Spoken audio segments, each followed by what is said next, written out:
Welcome to EVs and Beyond. I'm Richard Edwards, and we're out again to bust another myth when it comes to EVs. Now, some people say all the best charging infrastructure are only around the city and that you can't go too far out into the country. We're going to prove them wrong this time by driving from here in Bluff all the way up to Bombay, just south of Auckland, without driving on Stoho 1. Well, I will drive a little bit on Stoho 1 just to get out of here, but you can let us go for that one. Now, the car we're going to do it is a little car. There's plenty of Teslas that could probably do this fairly easily, but what we've got here today is the first of the new Renault Zoes, the new 50 models with a 52 kilowatt battery, and take this on the run. So this car has a range of about 350 kilometers. Let's see if it does that in the real world, but let's get this road trip on the go.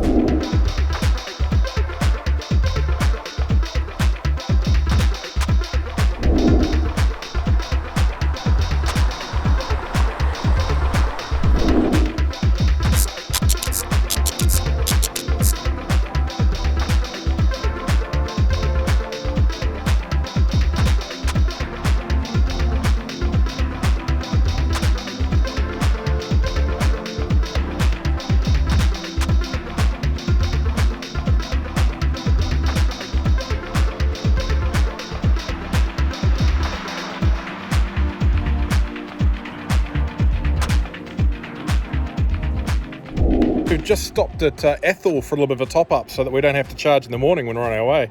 And if you're here, it's about a 5-minute walk from the charger just to the Brown Trout Cafe for a bit of a fry up if you want. But today it's just a little bit of coffee to get us through to Queenstown.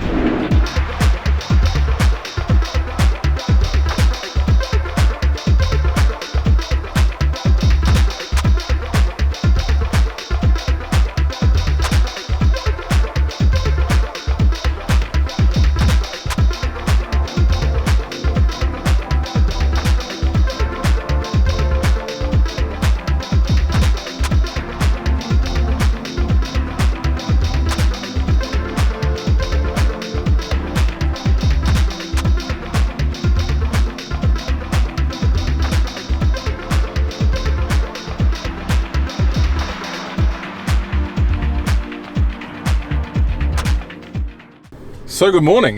Yesterday that was a great little quick run through from Invercargill, Bluff via Invercargill up to here in Queenstown, where we had a good night's sleep at the Hilton. Now today is really probably one of the shorter days of this trip, but the more challenging day. So we've only got 350 k's to run. In New Zealand, we've got a 285 kilometre gap between DC charges. I don't think there's a single stretch of state highway that has a longer gap. So we've got a little bit of charging to do. We're going to go up over the Crown Range through to Wanaka, where we'll stop for a charge, and then we will see if we need to do a little more non-DC AC charging as we go along the route. Right, so now we're taking on, I guess, one of the bigger challenges for an EV in New Zealand, and that's the Crown Range Road. Runs between Arrowtown and Wanaka, up over Cardrona, and it is, and you're already seeing we're going to start going steep in a second, the highest main road in New Zealand. So when we summit this, we're going to be at 1,121 meters. So it's going to be interesting to see how much range we suck out of the car doing this. We're at 227 kilometers on the guessometer now and dropping, and we'll see what it's like at the top.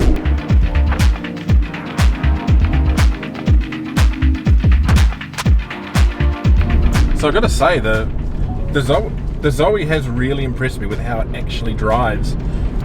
You've got some good views to look at there, but the steering is really nice. It's not too light, so common for small electric cars. It's got a nice little bit of weighting in it.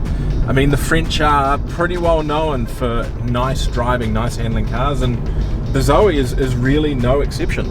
Right, so we're coming up to the top of the Crown Range at the moment, and we've dropped to 166 kilometers. So we've used nearly 70 kilometers of range for about a 5-10 minute drive. That's still, it came up the hill super well, and of course we get to claim back some of that range on the way back down.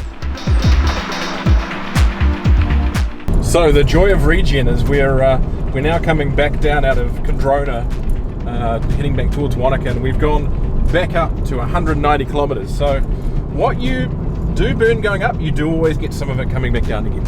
I think we're going to hope for a bit of that today, going up over the Harwea Saddle and the Haas Pass today on our way through to Franz Josef. So this is our last chance to top up before we do that big gap over to the west coast, over to Franz Josef. That's 285 kilometres away, and there is no DC or fast AC charging between here and there. We are on, if we have to, go on and plug somewhere in at a pretty slow rate.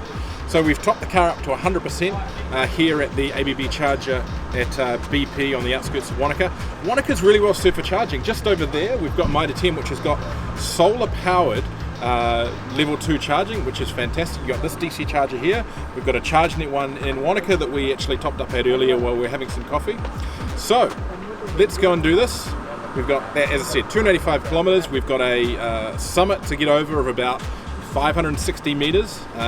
So it's going to be interesting, but watch along because it's also hugely beautiful country, and I'm really looking forward to trying it out.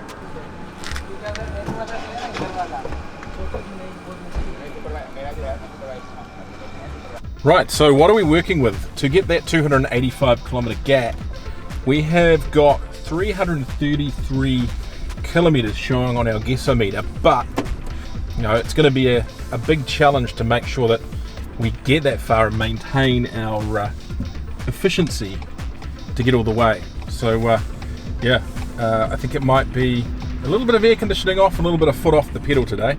We'll see how it goes. Now the Zoe does have an eco mode.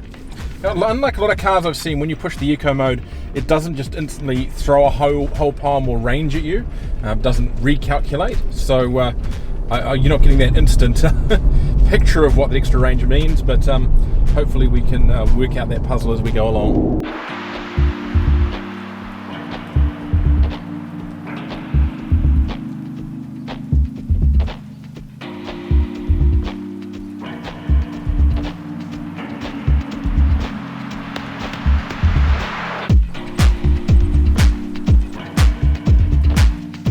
So we're here about 60 odd K along from Wanaka in at the, and I hope I pronounce this right, the Makaroa Country Cafe. I've been inside, the pies look fantastic, but also they've said we can charge, but there's no actual EV charger here. We've got to pop around the corner and I'll show you what we're doing.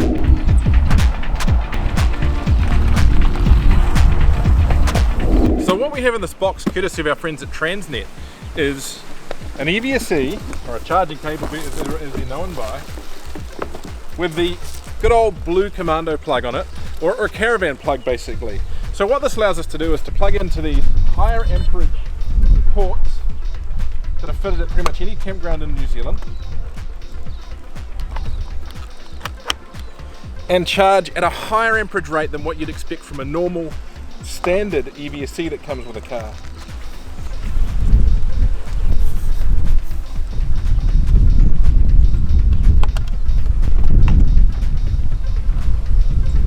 So this particular unit here is limited to 12 amps, which is going to give us about 2.6, 2.7 kilowatt hours versus your standard EVSE, your standard charging lead, which is only going to give you about 1.3, 1.4 kilowatt hours. Now let's face it, this is still really slow, but for us, we're stopping here for half an hour to an hour to have a nice tasty lunch. That's going to give us an extra 30 to 40 kilometers range, I think, for this Zoe here. If you're traveling in a Leaf through areas like this, this is your only way really to get a decent amount of charge in a reasonable amount of time, though I mean sometimes that could be 3-4 hours to get enough to get you where you need to go.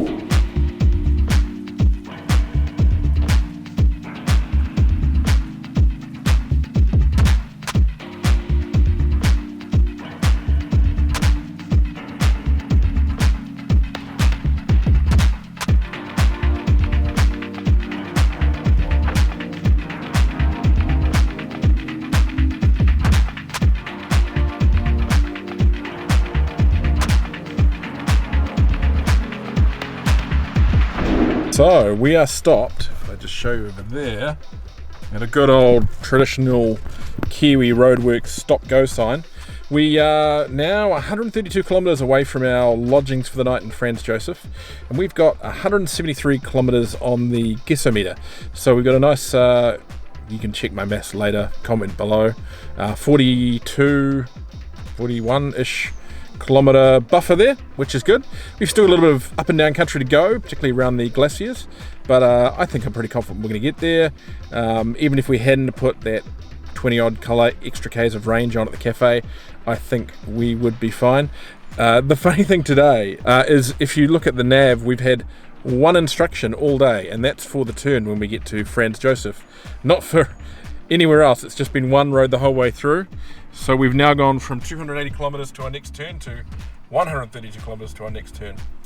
Now Handley, when we get there, the fast charger is right by our hotel, and so are the hot pools, so that's the plan for tonight. But yeah, another probably 2 hours of travel to go.